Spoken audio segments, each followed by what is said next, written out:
Okay, assalamu alaikum. Namaste. Ka. Welcome, friends. Welcome to this Mehfil Qawwali. We are so thrilled to have you here. My name is Ali Jafri. I am a co-host with my dear friend Sandeep Jain. And I'd like to start off by introducing our wives, who are actually without whom this would not be possible. Sayyida, could you please stand up? Sayyida Jafri, and then Preeti. Preeti.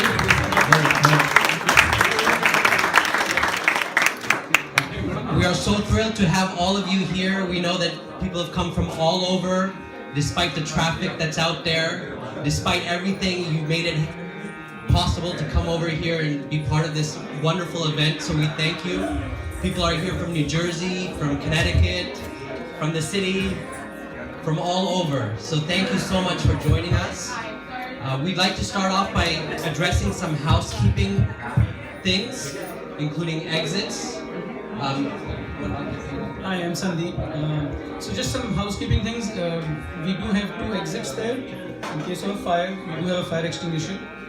But those are the exits. We do have restrooms on the left. There are 2 restrooms. As soon as you cross this door into the pool room, you make a left. There are 2 restrooms there.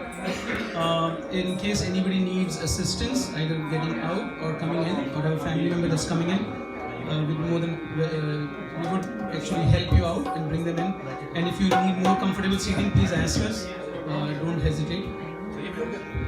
So this is my second time hosting such an event. This is Sandeep's first time. I'd like to apologize in advance if anything goes wrong or anything goes bad. We're a little bit later than we had scheduled, but we're very happy to see that you all made it on time. So thank you for coming on time. We know that there's about 40 to 50 others that are somewhere in traffic destined for here. So we hope that they come and they make it and they don't lose too much of the performance. At this point, I'd like to thank Abu Muhammad and his brother Farid Ayaz, who've come all the way from Pakistan.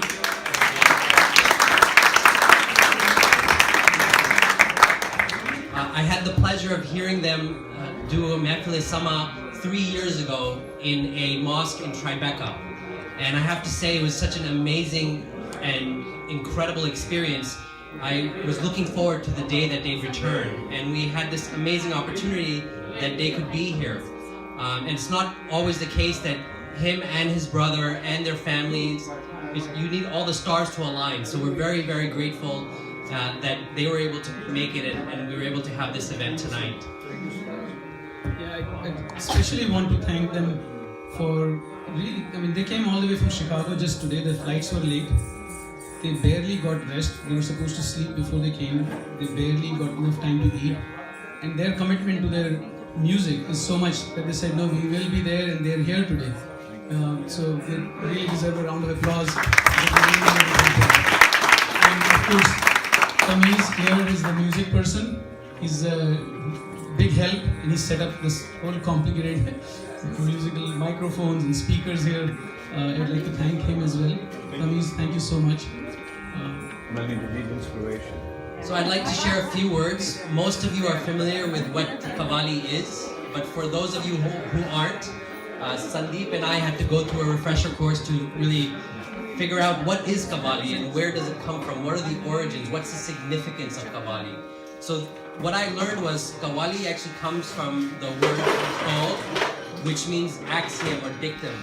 And Qawwali is over 1,000 years old and actually came from Turkey, Persia, and Iraq, and it took on different forms depending on which country and which culture it was facing. And when it came to India, there was someone by the name of Amir Khusro, who is known as the father of Qawwali, who invented many of the instruments we see here, including the tabla and what other instruments?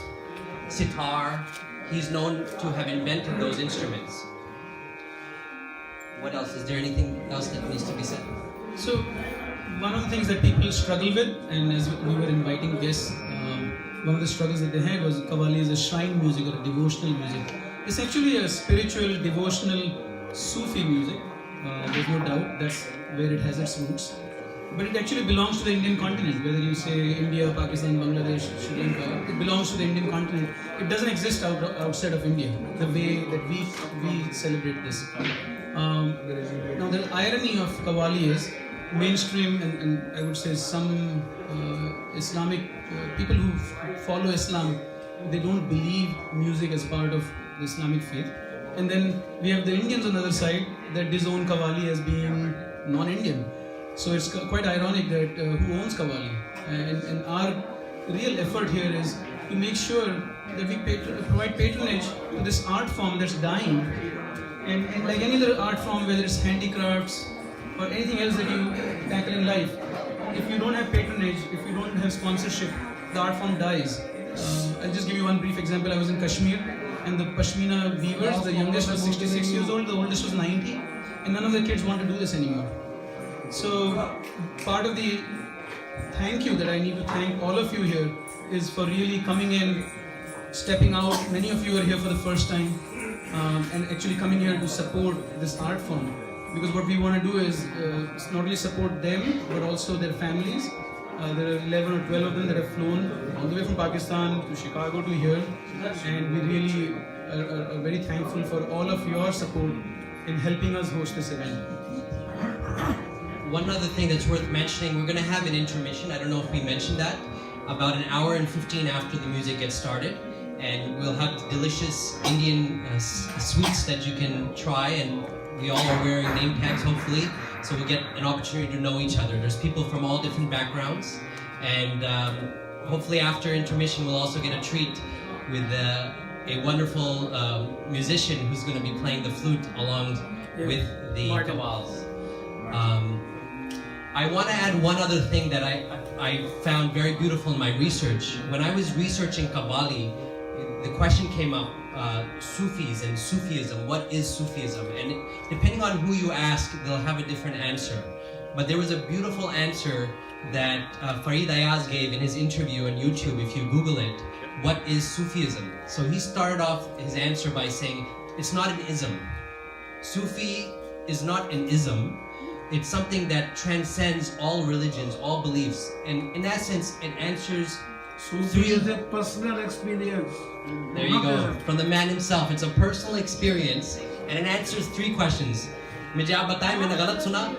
3 sawal ka jawab deta hai. 3 things it answers. And questions that every human being at some point, regardless of religion, has. Who am I? Where do I come from? And where am I going? When I heard that, I thought that was the most beautiful explanation of what it is. He got goosebumps, this is good. Or he fell asleep, I don't know. But with that, I'd like to welcome Abu, Muhammad, Farid Ayaz, and their family. Thank you.